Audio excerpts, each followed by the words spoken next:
తార్నాక అనేది ఒక special place, place of the powerful place.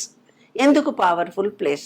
ఒక 40, 50, 60 సంవత్సరాల నుంచి పాలు మనం రోజు పొద్దున్నే విజయ డైరీ పాలనే తాగుతాం. ఇప్పుడు తెలంగాణ డైరీ అని పెట్టుకున్నారు, కానీ పాలు, పెరుగు, స్వీట్లు అన్నీ తయారయ్యే పెద్ద ఫ్యాక్టరీ ఎన్నో ఎకరాల స్థలంలో ఉంది. అదే పాల విజయ డైరీ వెనకనే ఉంటుంది ఈ గుడి. ఈ గుడి 1 ఎకరం స్థలంలో ఉంటుంది. ఆ పాల డైరీ కేంద్రాన్ని కూడా ఎన్నో ఎకరాల స్థలము ముత్తమ్మ అనేట ఆమె డొనేషన్ ఇచ్చింది.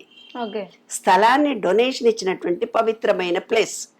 ఈ ప్లేస్ ఎందుకు పవిత్రం అంటున్నానని సైంటిఫిక్ గా మనం ఆలోచిద్దాం. చెన్నారెడ్డి ఇక్కడి నుంచి, చెన్నారెడ్డి చెన్నారెడ్డి సీఎంగా, ఎన్టీ రామారావు ఇక్కడే నాచారం, తర్వాత కోదండరాం గారు, MLC Ramachandra Rao, Karthika Reddy mayor, deputy mayor Srilatha Shobhan Reddy, Mullapudi Hanumantha Rao అని, ముల్లపూడి హరిశ్చంద్ర ప్రసాద్ అని ఒక పెద్ద రియల్ ఎస్టేట్ అతను, ముల్లపూడి కార్టియాలజీ అది లేదు, ఆయన కూడా ఇక్కడ వాడే, తార్నాకానే. ఉస్మానియా యూనివర్సిటీలో ఉద్యమం తర్వాతనే తెలంగాణ రావడం జరిగింది.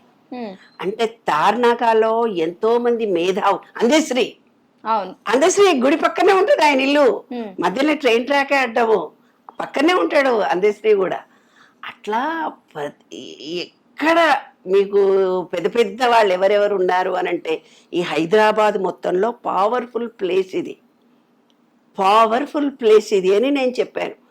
అక్కడ మేము గుడి కట్టిన తర్వాత ఎంతో మందికి మేలు జరుగుతుందని మాకు వచ్చి చెప్పడం మూలంగా, మేము అనుభవపూర్వకంగా తెలుసుకోవడం మూలంగా ఆ గుడిని దర్శించుకోండి అని చెప్పానంతే.